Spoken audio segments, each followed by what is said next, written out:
Welcome to Let's Talk Tech with NVTC, a digital series exploring tech's most notable trends, new innovations, digital transformations, lean agile principles and mindsets, the future of work, and more.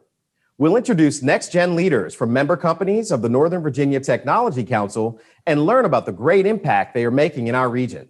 I'm your host, Philip Nathram. Welcome to Let's Talk Tech with NVTC. Today's episode will feature ICF's Miriam Cohen and Kyle Tuberson. And as always, we'll have our Did You Know section at the end. Before we begin, I'd like to thank our sponsors, Accenture, American Systems, Consumer Technology Association, General Dynamics Information Technology, ICF, MITRE, TalkDesk, and of course, our media partner, iHeartMedia. You can find all of our episodes on Wonk FM, iHeartMedia podcast app, and the DC Local Leaders podcast. Now, I'm excited to introduce today's speakers, ICF's Vice President of Federal Human Capital, Miriam Cohen, and Chief Technology Officer, Kyle Tuberson. We're going to talk about the intersection of IT and human capital in federal digital transformation, the who and the how of getting it done. Please welcome Miriam and Kyle. All right, Miriam, Kyle, welcome to Let's Talk Tech with NVTC. Thanks so much for having us. We're looking forward to the conversation today. Yeah, it's good to hear. Good to have you here. ICF, you guys just put out a great report recently. That was an in-depth report about empirical data that can help agency CIOs understand the importance of flexibility in their digital transformation for both culture and systems. So it's exciting. We're going to hear a little bit about that. But you guys, are you both, well, Kyle, you went to GMU. You're probably from the area. Are you from this area, Miriam? No, I'm actually from Pittsburgh. Yeah. What about you, Kyle? Are you actually from this area? Or did you just go to school here? Well, I went to school here. I'm a foreign service brat, so I grew up overseas, but spent a lot of my professional career here in the DC metro area. Yeah. Well, Miriam, you went to Pittsburgh for both undergrad and grad school. Does that make you a Steelers fan, a Penguins fan, the whole thing? Yeah, you kind of pegged me pretty well. And I actually do bleed black and gold, and it's actually very painful for me so far this season. Yeah, well, I hate to tell you, I'm a Ravens fan. I'm from Maryland, so we'll be looking forward to a good season this year. I'll have to make sure I send you an email. Yeah, so Kyle, where's the most fun place that you lived when you were growing up? I'd have to probably say Amman, Jordan. Yeah. Fun environment, very interesting culture, and just had a great experience there.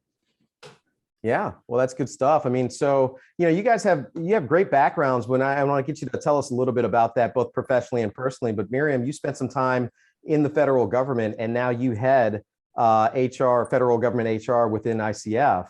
You were at the Department of Commerce, I think, and then somewhere else, weren't you? Yes, thanks. I spent over 30 years in the federal government and had a really, really wonderful career. Spent most of the beginning of my career at the Department of Commerce in a variety of different positions. And before I left government, I was the Chief Human Capital Officer at the Nuclear Regulatory Commission and really had a wonderful time working with really, really top-notch people working on really significant projects. And it was a wonderful change for me to come to ICF and be able to apply some of that expertise in their federal human capital business. Yeah. What about you, Kyle? You're a CTO. I mean, that's you always been a technical person, or did you kind of take the other route and have to learn those things along the way?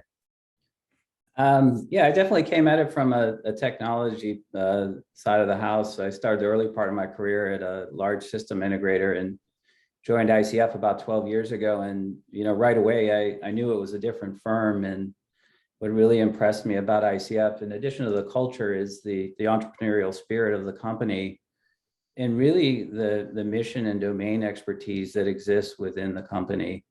In my prior experiences, we had always, very strong on the technology and could deliver any kind of system. But what we missed at times was kind of understanding the missions and domains that we operate in. And here within ICF, when I got here 12 years ago, it was like a kid in a candy store. I was like, finally. And so I've reinvented myself every couple of years here inside the company. And most recently, I'm in the CTO role. And I joke that it's a translator role between the intersection of technology and mission. So I'm really enjoying it. Yeah. You mentioned that the T in CTO stands for translator. Yeah. So Miriam, I mean, well, you guys, you have very different backgrounds. How do you guys overlap within ICF and are able to work together with your federal government clients? That's a really great question, Philip. And I can just tell you from the almost year that I've been at ICF, what I find really, really fascinating about how they do business is that we really do put a priority on the investment in the relationships with our clients. And so, for example, when we work on IT projects, we don't just focus on the IT, we focus on the people and the change management. And I think that's really important because, again, with Kyle being the chief technology officer, I mean, he's going to focus on the technology, but we really have to invest in the people and the systems and the culture that supports that technology. And I think that's what sets ICF apart from a lot of other companies. Yeah, I mean, I think that ties back to the flexibility that was included in your recent report, right? And when you were talking about both culture and systems. And Kyle, I guess, does that help you? You take that technical expertise that you have, and then you're able to partner with Miriam to really do that translating to your business units. Is that kind of how you guys sort of overlap in the things on your end? Yeah, absolutely. When we talk about digital transformation internally as an organization, we really think about it across 5 dimensions, and we think about it from a strategy perspective and how do you bring digital into the strategy of an organization. We also think about it from the structure of organizations and the cultures that exist within those organizations, and they can sometimes be an accelerator to transformation, but they can also be a barrier. So you really have to bring those forward in any initiative that's transformative. And the last 2 we talk about are talent and technology. And there's a scarcity of talent, and you'll see in this Wakefield survey that we did that 80% of the respondents said that the scarcity of talent is really one of the big barriers to transformation, and we see that on the industry side. And then we end with technology. I'm a technologist, and probably early in my career, I thought technology could solve a lot of problems, and technology-led innovation there's still a place for that, but unless you address the strategy, structure, and culture of an organization, you can have a long hill to climb if you don't look at this thing holistically. And that's where Miriam and I really kind of collaborate on initiatives together. Yeah, those 5 things, were you able to develop that together? Yeah, it's an internal, kind of that's the messaging internally that we use, because in many ways, ICF is in a transformation ourselves. And so we have, this deep domain and mission expertise that's been built up over 20, 30 years, and we're trying to introduce new ways of working. And so for us, it was very important to have clear communication, clear messaging internally, so everyone saw their role in this transformation. So it's definitely a team effort internally. Yeah, well now, digital transformation is a term that we use a lot. How does ICF define that term? Let's talk about like what you mean when you're talking about that with your agency clients. Yeah, I can go first maybe, and then I'll turn it over to Miriam. I mean, I come back to those 5 pillars. I think if you look at, in answering that question, a lot of time I ask, how did we get to where we are? And if you look at the way IT services have been delivered over the last 10, 20, 30 years, it's really a plan, build, run model. And, we also call this waterfall. And there's big handoffs between teams, and those handoffs create inefficiencies. And so we recognize that's been the past, and there's still some of that exists today. But cloud then introduced and becomes this great innovation engine. It's really disruptive. Overnight, you can orchestrate value for a client, 200 plus services in these cloud service providers that can be configured and do in different ways. But going back to strategy, structure, culture, talent, and tech, those pieces have to be in place to really take the full, advantage of the capabilities that the cloud provides. And it has to be focused on outcomes that you're trying to achieve, and moving the CIO away from a cost center focused approach to one that's measured on outcomes and value as opposed to cost. So that's our, the holistic view of how we think about it. I'll turn it over to Miriam for the culture and talent piece. Yeah, how does that affect the people in there? Because you mentioned, a lot of those things, those 5 things, they affect the actual individuals doing those things, right, Miriam? Yeah, and it's really actually critical. I mean, Kyle talked about the role of the CIO, and I've been in those meetings with the chief information officers, and they really have to have the ears of the senior management in the organization. They need to be able to communicate the vision. They need to be able to communicate the burning platform, not only up and down, but across the organization. And, because it's going to be the people that are going to be implementing those changes across the enterprise. And so I think if you look at the survey research that ICF conducted, as well as other trends in IT, you'll see that there's huge issues with respect to bringing in new talent into the organization and developing that talent and retaining that talent. I was mentioning earlier this week that there was an article in the Wall Street Journal about the dearth of cloud engineers and how everybody is trying to get these folks. And if it's tough in the private sector, you can only imagine how hard it is in the public sector, where it's not always as easy to attract people, especially when it takes up to 100 days to bring someone into the government. So I think there's a lot of huge challenges in that area, and it's something that I think the new administration needs to focus on into the future. Yeah, I mean, because we're dealing with the global market, right? Especially now that, we'll probably get into this a little bit later of remote work and hybrid work and people being able to not be in the same place that they're employed.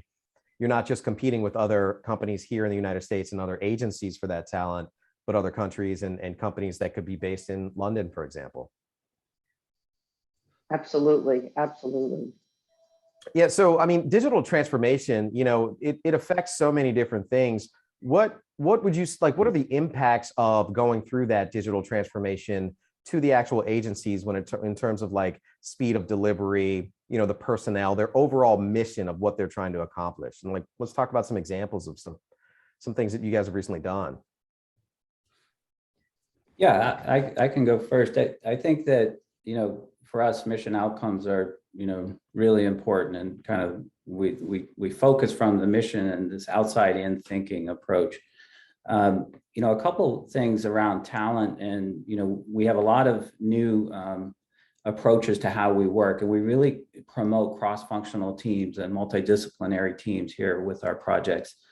And, one example that I supported recently is the Child Welfare Information Gateway. And this is an information portal where grantees can go learn about, child welfare programs that are being run at the state and local level. And there's a call center associated with that, services that we provide. And we started to experiment with the team where we had social workers on the ground providing support when people called in. And we started looking at conversational AI as a disruptive technology to start can we take some of the workload off of the social workers who are providing the services by, in some cases, actually answering the calls, and shift that work, most of what they were doing by answering those calls to the conversational AI platform. Now it enabled them to do more high value activities and work. And I'd say the thing that we experienced initially, some resistance. It was like, what does my new job look like? And how does my role in this change? And, we were very careful about helping them understand that the benefit and the upside to it. And, now they're happy. They're doing kind of work that they actually are closer to what they care about. And, we've lowered operational costs for the program. So that's just one example of how digital transformation can really change how you deliver services and outcomes for a client. Yeah, I mean, that's cool, Miriam. I'd love to hear how, so being able to target someone's efficiency, like a social worker, to actually do the work that they are skilled at doing and take them away from some of the answering calls and things. Like, what kind of impacts do you think that will have on like the culture within the organization and the agency, and how they manage their personnel and how they work with the external federal contracting community? Yeah, I think that's going to be a really big change. I mean, there's a lot of talk these days about upskilling, and we know that the benefits of artificial intelligence can really help enable people's lives to be more productive and efficient in their daily lives. And in fact, in my world of HR, I think of these organizations that get thousands of applications for a job announcement, and to go through 1,000 resumes and to do it manually, versus if you could do it through a machine that could really sift out based on keywords what you're really looking for. I think that enables the person at the application review stage the ability to do their jobs better, to actually be that strategic business advisor and really, focus on those value added activities and do a lot less of what I would call the more menial tasks. But at that same time, you also have to focus that person on those new tasks, because a lot of people are very used to the very rote, mundane things that they've been doing. And now they may have to have an expansion of what their job might have been in the past. And so we have to get people comfortable in this new environment. Would you say that getting people comfortable implementing and using the AI and sort of shifting some of their roles and responsibilities is one of the biggest challenges for the agencies or your clients when we talk about digital transformation? I can only speak to what I'm familiar with in the areas where I've worked. And I know that some people are just very, very receptive to change, and they want to be able to do business very, very differently. And other people are creatures of comfort and, have been doing some things for many, many years, and it's hard to get them to change. But I think that when you can show people the benefits of the technology and how it'll enhance their productivity and their efficiency, they will really be jumping on the bandwagon sooner as opposed to later. Yeah, well, what are some of the biggest challenges that your clients are sharing with you? And I mean, I know that you guys are experts on digital transformation and cultures of change. Like, what are some of the things that they've kind of asked you to help them with? And let's talk about some of those solutions. Maybe Kyle, like some of the things you've been hearing, or Miriam, like from a personnel standpoint. Well, one of the things we're seeing, I guess, the trend would be, this low code, no code platforms and automation, and, trying to strike the balance between, the mission and the business wants, value delivered fast. They want it, as fast as possible, but the CIO still needs to make sure that shadow IT organizations don't pop up, that there's governance, that you've got the right security models in place. So it's how do you kind of bring those two teams together around shared accountability, and we call it two-in-a-box leadership, to understand what is the outcome we're trying to achieve together and bringing that together as a partnership. So there are a lot of great, in our survey, again, 95% of the respondents said they saw low code, no code playing a big role in transformation.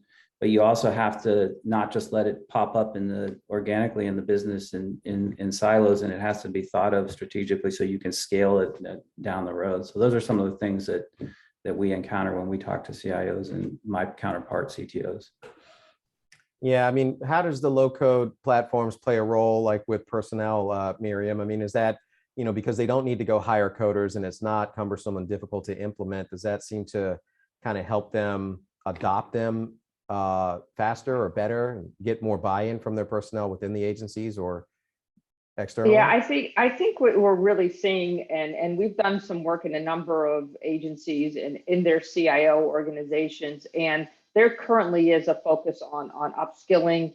As you know, across the government, there are issues with respect to aging workforce, retirement eligibility of staff, and I even know from the prior organization that I had worked at, there was an emphasis on sort of what are the new skills required in the future, right? There were people that maybe grew up in those, what I will call the IRM organizations from 20 years ago, and those jobs and those skill sets are no longer required. So they need to move into the new skill set area. So I think that has been a very big focus. And we've been talking about this with CIOs. We've been talking about this with chief learning officers. And there also is a focus in the HR offices on workforce planning for what is required for the new information technology specialist, and what their role will be and what their interface would be, actually with particularly the vendors that they would manage. So there's also a huge emphasis on having very skilled project managers in the federal government that will be overseeing a lot of these digital transformation efforts. Do you think having a low code platform or no code platform makes that easier to sort of like shift some of that aging workforce or the people that grew up with a different skill set to doing something new? Does it help? It should make it easier, I would think, because there's not as much of a technical background that's required. Have you been seeing that? I would defer to Kyle on that. I do believe that would be the case.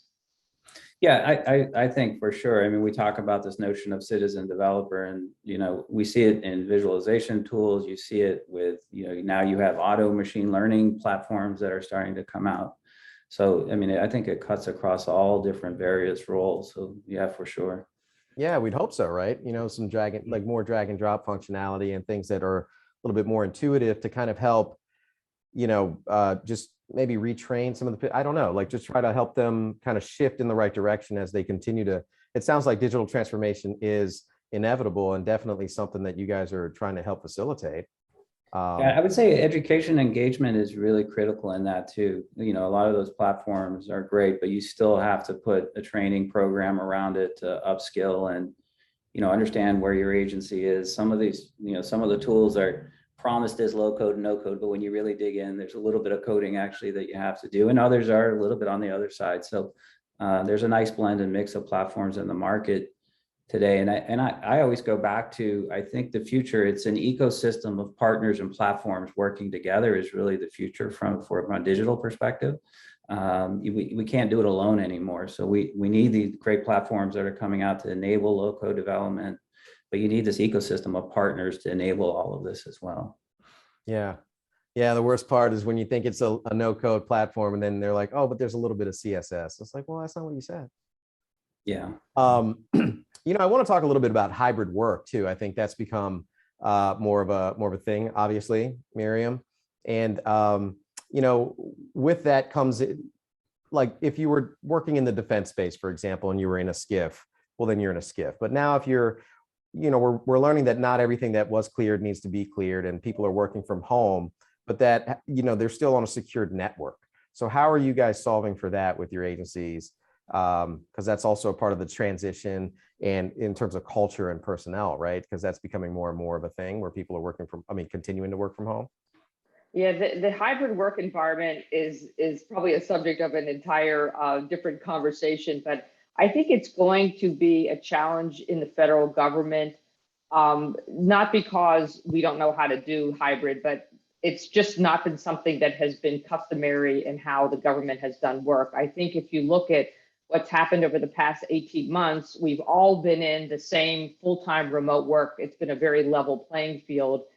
I don't really know how this whole 3 days at home, 2 days in the office is going to actually work in reality. I mean, there's a lot of things that have to be worked out. I don't think it's a technology issue per se in terms of difficulty. I think it's all about making sure that people are included in meetings, that there is not any issues with respect to promotions being more evident for people that are, quote, in the office and those kind of things. And we also really have to equip managers in terms of performance management. How do you look at someone's performance when you don't see them in the office all the time? And once again, because we've all been at home for the past 18 months, it's been a very level playing field. So I do think that we have to spend a little bit of time on what this means for managing a virtual workforce. And with respect to the IT folk, I think it's really interesting because a lot of the trends that we're seeing right now is that there are many more people that are interested in working from home full time, and it goes back to the recruitment process because many people are now weighing offers from one agency versus another. And are you going to give me full-time telework, or do I have to come into the office a couple of days a week? And we're hearing anecdotally that a lot of agencies are now in competition with each other. And this goes back to the war for talent that we talked about earlier. So it's a challenge, but probably an opportunity as well. Yeah, Kyle, have you noticed, like, so since agencies are now sort of competing with each other, is there a technological reason why some may be more adaptable to allowing people full-time work from home than others? Or have you heard any of that? Or can you think of any of those challenges that would weigh into what Miriam's saying? Yeah, I mean, there's one example that just comes to mind that it's actually a former client who had very strong opinions of having the workforce local and in the office. And I was talking to him, a little over a year ago, and after, kind of the pandemic and the new ways of working, and he's like, oh my goodness, I can't believe we didn't work remotely before. And so, I think these new experiences, we've had to learn how to work in new ways, especially from a I love whiteboards and markers, and so that's gone. And now how do we do it virtually? And we've come up with approaches and techniques. So I think every agency's, certainly there's some security requirements with some clients, but I think others it's given them an opportunity to rethink how this work anywhere model actually can work. Yeah, I mean, where I was going with that, and I was kind of in that frame of mind, and maybe that was just me, Miriam, when I was talking, and I guess Kyle, was this idea of security, cybersecurity, right? We've just recently got the executive order. Last year there was a couple of cybersecurity attacks that I'm sure we all know about. This idea of trust but verify and zero trust is becoming more of a thing. Is that playing a role, do you think, for the agencies or for even personnel just wondering if they're able to do that better on site versus having people virtually, or does that have a role in there? I think it depends on the mission of the agency. We've worked with some, organizations that have said, hey, for these particular functions, you only can do them in the office, and that's based on the mission requirements. In other organizations, I think it's a little bit more flexible. But I do think from my conversations with a number of CIOs that there's been a heightened security focus over the past 18 months. There's been a lot of nefarious players, as we know, that have infiltrated a number of our government systems. And I think many of the government level computer security officers have been more than busy over the past 18 months. So I think there's always this balance between the flexibilities of the work at home, but making sure we have the secure systems in place so that we can do that work effectively and protect the assets in those organizations. Yeah. Have you found increased difficulty, Kyle, in trying to solve for some of those things over time? Yeah, I mean, with some of our customers, we talk about the dissolving perimeter, and you need to know the actors that are on your network. You have identities that are human and non-human identities, and it's becoming, with Internet of Things and edge computing, it's just getting increasingly complex. And then with the cloud, you have workloads moving to the cloud, and you have to secure those. Not only even when you're working on site, you're still shifting workload to the cloud, and how do you secure that? So this dissolving perimeter that work from anywhere is creating, it was here before that, but now it's just amplified. And so this isn't going to get fixed overnight. I think it's a journey, just like digital transformation, not a destination. So there's a lot of work ahead of us. Yeah, and I think the term agile is something that we all use, and I think it's important to remain that way, right? So that you can slowly chip away and improve things as you go.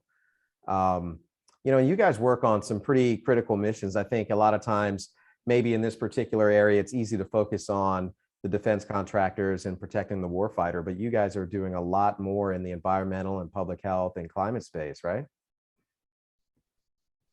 Yeah, absolutely. I can only speak from the time that I've been at ICF, and will defer to Kyle for his longstanding work relationships with other clients. But I've been extremely impressed with the work that the People's Organization within ICF has done with organizations within the CDC and FDA and NIH. And a lot of what we have been doing has been supporting the workforces as they are implementing data and digital modernization in their organizations. And even today, I learned about some support that we're giving the Air Force Mobility Command in terms of deploying an enterprise-wide learning system for them. And so this is a big interdisciplinary project where we're taking the people dimension, the learning dimension, and the IT dimension to help them better enable the Air Force Mobility Command. And it's very impressive work from these folks, just that I've observed in the short time that I've been with the company.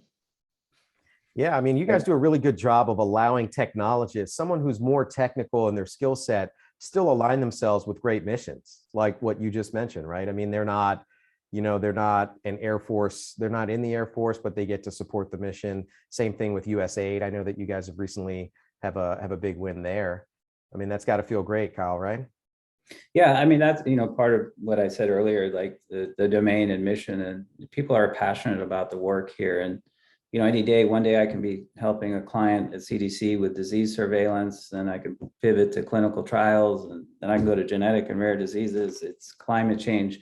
It just, so many outcomes and so many important topics in today's environment that's so, uncertain and complex. So it's really a core of what made me enjoy my time here at ICF. Yeah.